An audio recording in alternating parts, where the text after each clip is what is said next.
সুপ্রিয় দর্শক শ্রোতা, আসসালামু আলাইকুম। সবাই কেমন আছেন? আশা করছি সবাই ভালো আছেন। আমি আছি হচ্ছে ফেনী শহর থেকে অনেক দূরে ভিতরে। দেখতে পাচ্ছেন এই এলাকায় কিন্তু কারেন্ট নাই, হচ্ছে বিদ্যুৎ নাই। আপনারা দেখতে পাচ্ছেন এটা হচ্ছে পল্লী বিদ্যুতের আমি যেখানে মেন দায়িত্ব এই এলাকার, সেই জায়গায় আছি।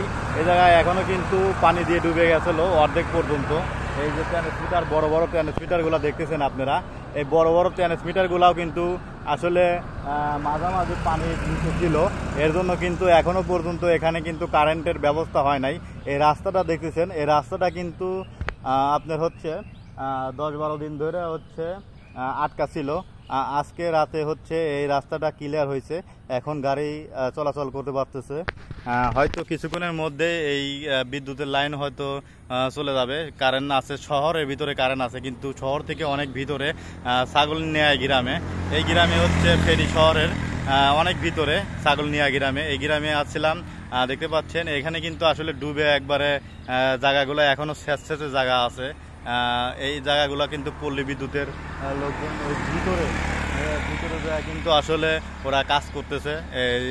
ওনাদের আমি আসলে ওরা ভিতরে গেছে, আসলে দেখানোর চেষ্টা করতেছি।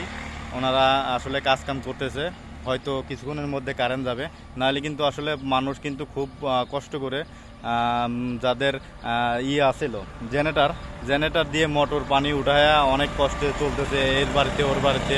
আবার কেউ হলো হচ্ছে আপনার এই যে বন্যার পানি, এই পানিরগুলা নিয়ে ফুটায়া তারপরে খাইতেছে গরম করে। আর গ্যাসের সিলিন্ডারের দাম অনেক, 3000 টাকা 2500 টাকা করে গ্যাসের সিলিন্ডারের দাম। এর জন্য কিন্তু আসলে ঢাকা থেকে সিলিন্ডার গ্যাস অনেকে কিনে আনতেছে। এই আপনাদের দেখানো আসলে ছিল যে আসলে এই বন্যায় যে অবস্থা ক্ষতি হয়েছে, এখন কিন্তু আসলে এই মোটামুটি আসলে ফেনী শহরের রাস্তাটা ক্লিয়ার হইতেছে। কিন্তু বর্তমানে কিন্তু নোয়াখালী, তার বিভিন্ন এলাকায় নোয়াখালী আর হচ্ছে কুমিল্লা, ওইদিকে পানি কিন্তু প্রবাহিত হইতেছে প্রচুর পরিমাণ। কিন্তু এখনও পানি এই এলাকায় আছে, ওই মানে এই সাইড দিয়ে, রাস্তার পাশ দিয়েই।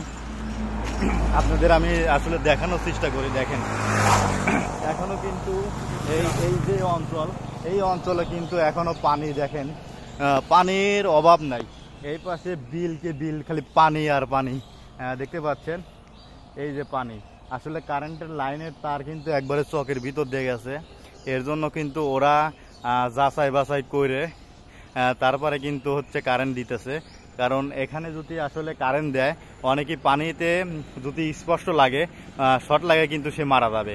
আসলে বিদ্যুৎ যদি কারেন্টের তার যদি ছিঁড়ে থাকে এই পানিতে, হয়তো কেউ পানির সাথে স্পষ্ট হলেই, বা অনেকে কিন্তু এই পানি কিন্তু আপনার হাত মুখ ধোয়ার জন্য, অজু করার জন্য বা খাওয়ার জন্য পর্যন্ত এই পানি ব্যবহার করতেছে ফুটায়া বেশিরভাগই। এই দেখেন ভিতর এই পাশে বিলকে বিল, খালি পানি আর পানি, পানি আর পানি। আসলে এতে কিন্তু এই রাস্তাটা দেখতেছেন আপনি, এই রাস্তাটা কিন্তু প্রচুর পরিমাণ পানি দিয়ে বুক পর্যন্ত পানি ছিল। কোনো অটো, কোনো সিএনজি, কোনো মোটরসাইকেল, কোনো ধরনের যানবাহন চলাচল থেকে বন্ধ ছিল 7-8 দিন ধরে। আমি এই এলাকার লোকজন থেকে শুনলাম, জানলাম। আসলে অবশ্যই আমরা যারা ঢাকায় থাকি, আসলে এদিকে কিন্তু জিনিসপাতির দামও কিন্তু প্রচুর পরিমাণ। আসলে যে কোনো জিনিসের দাম 3-4 ডবল। কিছু করার নাই, কারণ পাওয়া যাইতেছে না সব কিছু।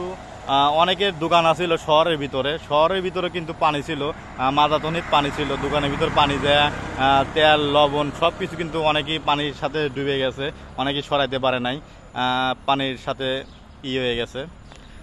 সবাই আসলে দোয়া করবেন যেন কুমিল্লা, নোয়াখালী, ফেনী এরা মানুষ যারা আছে, তারা যেন আল্লাহ যেন তাদের হেফাজত করুক। সবাই দোয়া করবেন। ভালো থাকবেন। আল্লাহ হাফেজ।